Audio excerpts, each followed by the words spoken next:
All right, here we go with some living in. Keeping this hand, I like it. We have against Goblins, huh?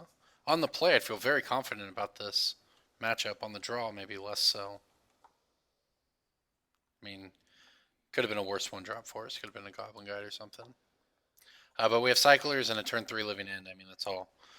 I mean, it's theoretically that's good enough against Goblins. So it just depends on how aggressive his start is. Our deck does have a tendency to sometimes do a lot of damage to itself. Um, the fact that this deck used to be a bunch of fetch lands and shock lands, and the fast lands and Scars of Mirrodin really helped it take less damage. And I guess now we have Blooming Marsh. We could, if you wanted, you could go even more fast lands with the deck.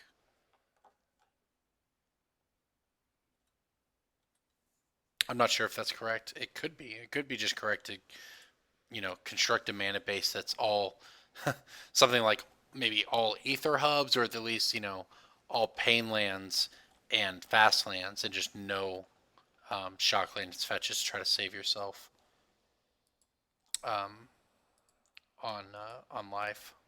It's a possibility.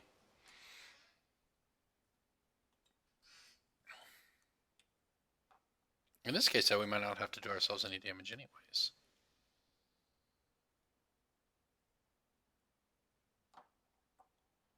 I'm going to do this.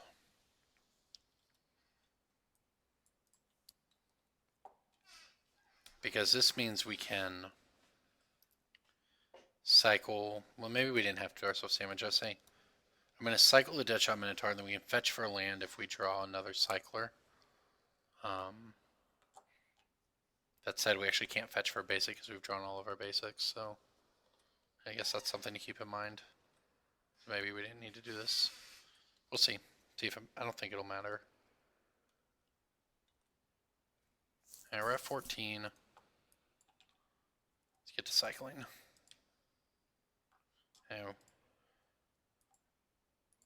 Punished a little, I guess, and now we have to do damage to ourselves. Could have been worse, though.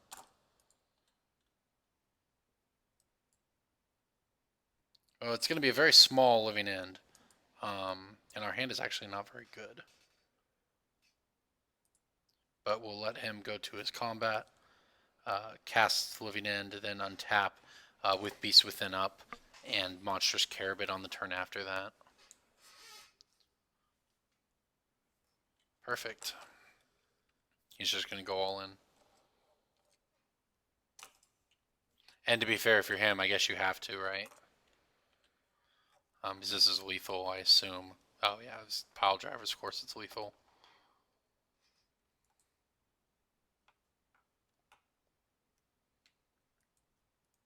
Good news for us is he's just dead. Though. His entire board is gone. We don't have much of a board, but he only has 2 cards in hand, and at 13 life, Goblin's going to have a hard time killing you with 2 cards.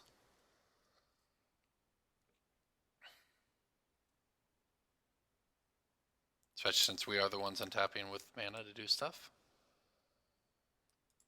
Like another Violent Outburst. So keep in mind we can not do him a ton of damage, only 7 there, but next turn we can just cast Monstrous Carabid.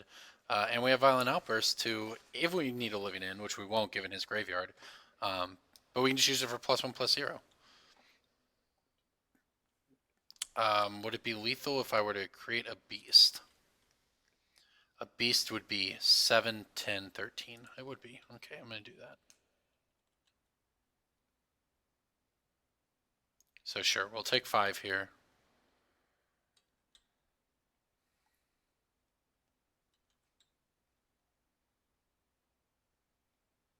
We'll just go ahead and Beast Within ourselves. Get out of here, Swamp.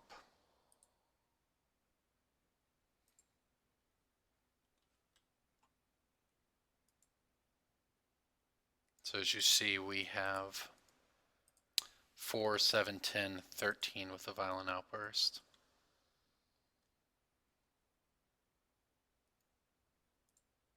I don't want to cast that. What do we say? We just give our creatures +1/+0. Good plan. Yeah. Attack for exactly 13. So there you go. It's for a deck. It's pretty straightforward, which our deck is. Actually, get a little tricky there. Beast and Violent Outburst, and to play a little differently. Now the Shriek Models are very good here. Anger of the Gods very good here. So a lot of very good cards here. Could only assume that these will be needed.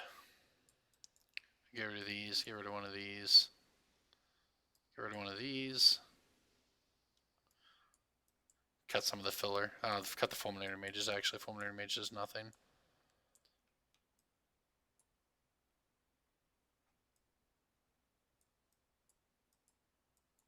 I think I like this. I think I like this board plan. We've boarded out. We have the Ingot Chewers for the likely hate, so we don't need as much Beast Within. Architects of Will, get kind of awkward with Ingot Chewers, but whatever, ultimately. Because they can be awkward with each other. On the other hand, just having the Ingot Chewers on our deck is important for the Graveyard Hate, and having the Architects of Will in our deck is important for actually going off. So it's fine that they don't work perfectly together. Go ahead and keep this one.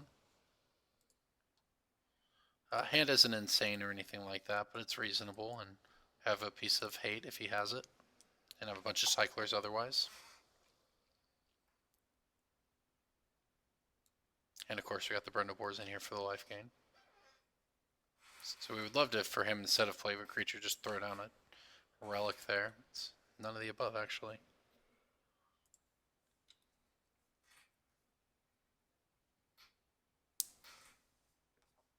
Alright, what's he doing? Post-combat, huh?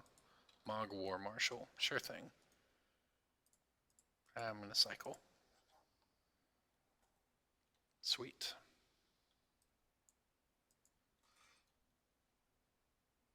Yeah, now we're talking. So we'll go to Swamp with this one. Cycle. Next turn have the Violent Outburst. So as long as he doesn't play a piece of Graveyard Hate this turn, we're on track for the turn 3 essential kill. If not a full kill. Yep, he does have it though. It's fine, we're not taking much damage. Oh, now we are.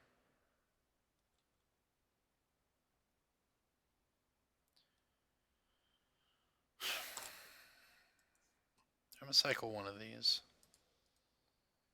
Because if we draw Anger or something, it's not gonna take. Well, just take it. I mean, it's a lot of damage to take. Tormod Script's a nice one. Combos with your Surge.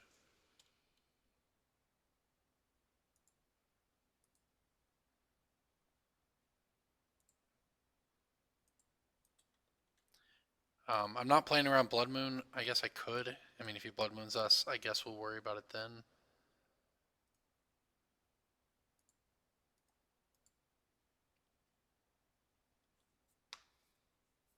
I mean, we're nearly playing around it as is, so.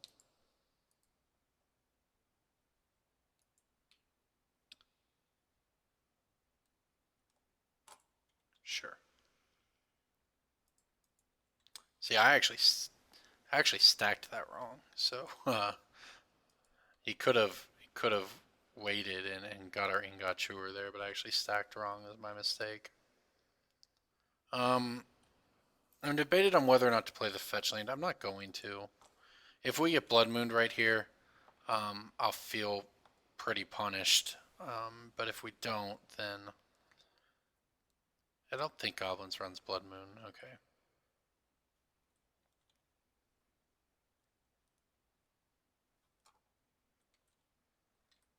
But we save a life this way.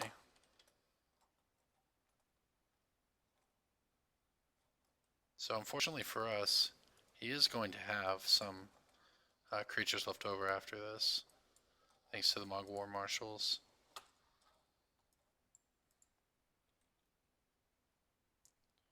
I'm going to go ahead and fetch for the. I'm going to have this up now, and I'm going to fetch for the forest and cycle our Minotaur. Actually, I should do it now because if I hit Anger of the Gods, I'll just cast that.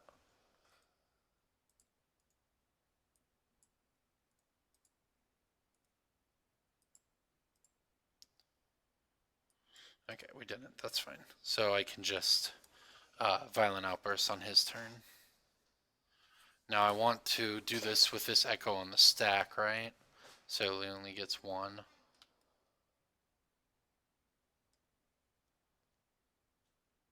Yeah, okay.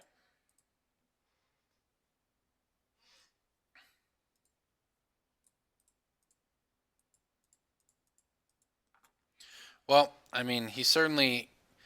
Okay, he doesn't have it. I'm saying he could still, uh, Bushwhacker, Goblin Grenade us. There's actually plenty of ways he kills us. Luckily for us, he did not. So we'll go ahead and pick up the win. That was a good game there. I mean, this is the reason you play Living In. Is decks like that exist, and there's a lot of decks that sort of fit that role of creature deck with some disruption. We beat a piece of Graveyard, I hate that game, and he has a fast clock. So that's why you play Living In right there, is because it has great matchups in those scenarios. So that was a nice one to pick up.